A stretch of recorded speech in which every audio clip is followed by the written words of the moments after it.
About 3,000 years ago, the Maya civilization rose in Central America, in what is today Guatemala, Belize, and parts of Mexico, Honduras, and El Salvador. Despite being amongst the earliest of Mesoamerican civilizations, the Maya had developed a complex writing system. It is thanks to the written record of the Mayan calendar that we today can know exactly how precise it was and can draw well-grounded conclusions about the extent of Mayan astronomy. Mayan astronomy was closely linked with astrological religious views, but this can be viewed as a motivation for rather than an influence on the science conducted. The Maya believed that the position of Venus held great power over their lives, according to anthropologists Harvey and Victoria Bricker, and hence spent large amounts of time charting the exact route of Venus, which led to immense development of their astronomy. The Maya had two main calendars, which could also be combined to form an even more complex and precise system for relating different dates.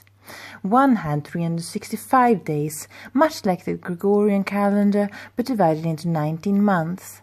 The other consisted of just 260 days divided into cycles of 13. When you combine the two calendars, one particular combination of dates only reoccurs every 52 years.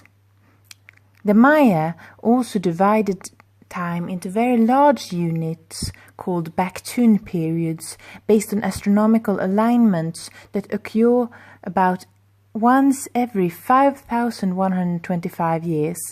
The close of the 13th Baktun, according to the Mayan calendar, was December 21st, 2012, which gave rise to more or less serious speculations about the end of the world and an apocalyptic Hollywood movie. The actual event consists of the winter solstice sun aligning perfectly with both the dark rift of our galaxy and the ecliptic between two constellations of stars.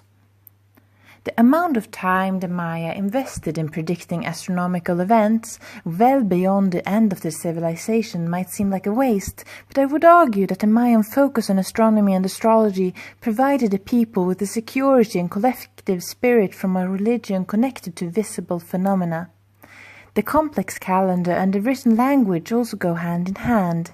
As the former is not possible without the latter, the astronomy could have worked as a driving force for the continued development of Mayan language. Written language is beneficial for any society as it enables the collective memory to be printed down and not remembered by heart. It opens up for storage of larger amounts of information and wider and more structured trade. The Mayan astronomy also served to make their agricultural calendar extremely precise, which along with effective farming methods produced a surplus of food which allowed the Maya and their economy to flourish. On the other hand, perhaps the Maya really did spend too much time staring at the stars and not enough at each other. Despite their well-developed astronomy and architecture, the Maya did not have much technology in terms of transport or warfare, and the fall of the Maya civilization, which took place in about 900 CE, was likely brought about by civil war, an invasion, or famine, according to the World History by Holt, Reinhardt, and Winston. Today, much of what remains of the Maya are historical remnants, forgotten and partly destroyed by the European invaders who colonized Central America and only rediscovered by the same in later years.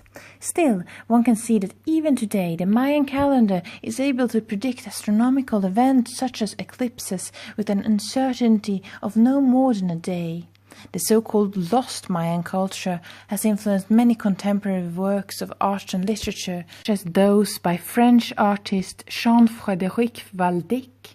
Still, it is important to remember that the Mayan people and communities are still left in the world. One example is the Lacandon, who have lived isolated in the American rainforests for centuries and who still practice a form of the ancient Mayan religion. In these regions, the Maya calendar is still in use and allows the inhabitants to keep time and predict astronomical events.